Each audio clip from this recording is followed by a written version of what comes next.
The gentleman from the 19th District, Representative Walsh.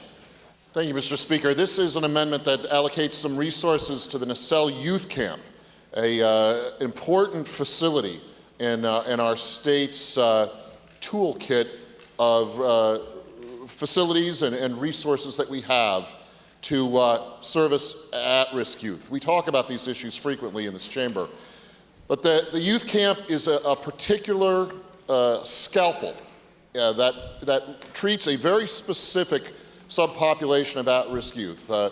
Young adults who've made one mistake, usually of a nonviolent nature, and it gives them the chance to work and learn and really turn their lives around. It is a relatively modest allocation of public resources, and one that I believe returns very good value to the state, both on the bottom line and, more importantly, to the spirits of these at-risk youth. It really does good work, and I'd like to see it well-funded and continuing the good work it does. Thank you. I urge a yes vote on the amendment. Thank you, Mr. Speaker. The commercial oyster industry in the Willapa Bay area and coastal parts of southwest Washington has been inundated with a predatory species, the burrowing shrimp, that is destroying the commercial oyster beds in the area. There's a long history into this issue.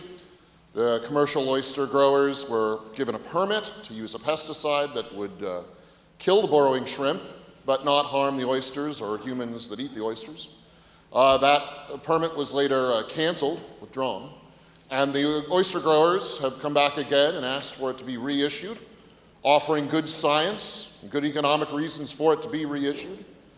And they've had a very hard time getting any clear response from the regulatory agencies to their permit. And what this bill does is it asks the regulatory agencies for transparency and clarity in the process of issuing the permit, and assures that our public resources that go to fund the regulatory process here are used effectively and rightly. I ask for a yes vote on this bill, and thank you. Thank you, Madam Speaker.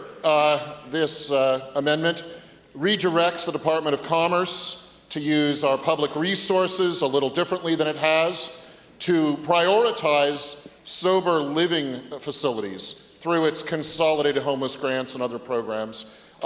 It does not preclude the department from funding other sorts of facilities, but it asks the department to put sober living facilities first.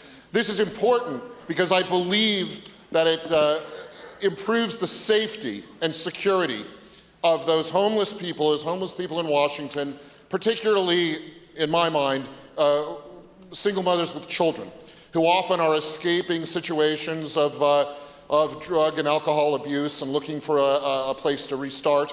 It allows them to be safe and secure from active users. And I think that should be a focus of our use of public resources in funding homeless shelters and other services. So I ask for a yes vote on this amendment. Thank you.